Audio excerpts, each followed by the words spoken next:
Hola, ¿cómo están?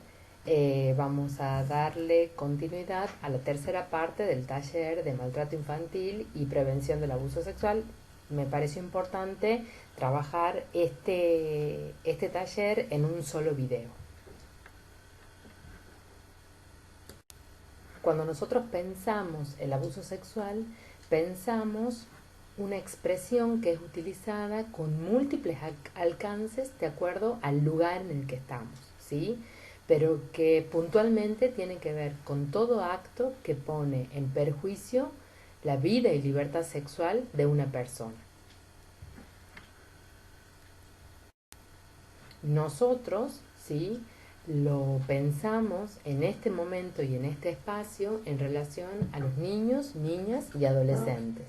Y las conductas que constituyen un abuso sexual están caracterizadas por la utilización del niño o niña para la obtención de material pornográfico, o sea, fotos de sus partes íntimas o niños teniendo algún contacto sexual con adultos o con otros niños, ¿sí? También tocar sus genitales, la zona anal, los pechos, por encima o por debajo de la ropa. Hacer también que el niño, niña o adolescente toque las zonas íntimas, genitales, zona anal, pechos, en el caso de ser alguna mujer cuidadora, por ejemplo, por encima o por debajo de la ropa. El contacto oral genital del adulto con el niño, niña o adolescente, o el contacto oral genital del niño, niña o adolescente con el adulto. El contacto genital del adulto sin penetración, o sea, ya constituye una conducta de abuso, no necesariamente la penetración con excitación o con un orgasmo, sino simplemente el frotamiento, ¿sí?, de las partes íntimas. Y por supuesto que lo constituye al abuso la penetración vaginal o anal con dedos, órganos genitales u objetos, ¿sí? El coito, como conducta tal cual, puede darse de manera total o no, y lo mismo hasta el grado en el que se produce constituye un abuso sexual. Es importante considerar que la conducta de abuso y la representación de abuso la tenemos a partir de una palabra muy importante, que es la asimetría. Asimetría de poder, que puede derivar, por ejemplo, de que el adulto sea una persona de edad diferente, con roles diferentes, que pueda hacer un uso de la fuerza física o de la capacidad manipulatoria sobre el niño, niña o adolescente, ¿sí? Entonces ellos son colocados en situación de vulnerabilidad y dependencia. Inclusive cuando hay una dependencia afectiva, por ejemplo en una relación paterna o en una relación afectiva de un tío o de un abuelo, ¿sí?, el niño se vuelve más vulnerable.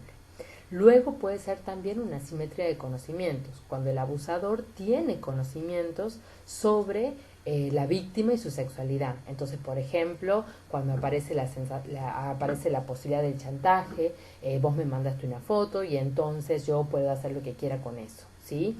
Luego, la simetría de gratificación, en donde el abusador, ¿sí?, genera la excitación en la víctima y se relaciona esto con el propio deseo y la necesidad, nunca con el deseo de la víctima cuando hay una asimetría, o sea, el abusador actúa por su gratificación sexual.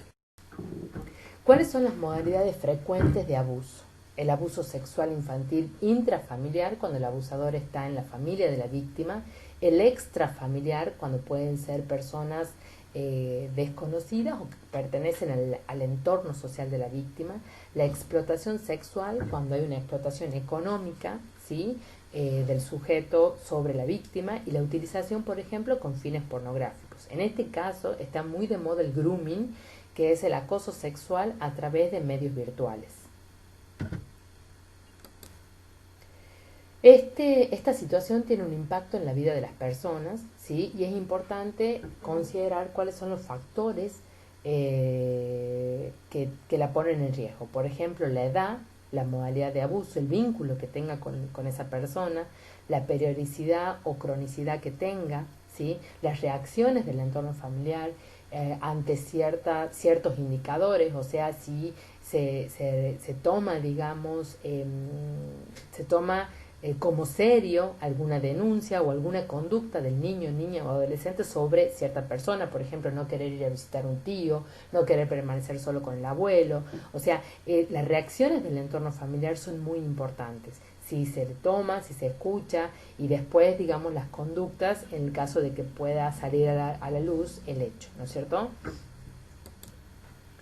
¿Qué debemos sostener para la elaboración? Primero, la necesidad de trabajar el autoestima de las personas, las habilidades, cuáles son las figuras adultas contenedoras en el entorno, ¿sí? La capacidad y posibilidad de pedir ayuda, las redes sociales comunitarias y la participación del niño, niña o adolescente en actividades y encuentros escolares, comunitarios, artísticos o de otro tipo con personas adultas protectoras.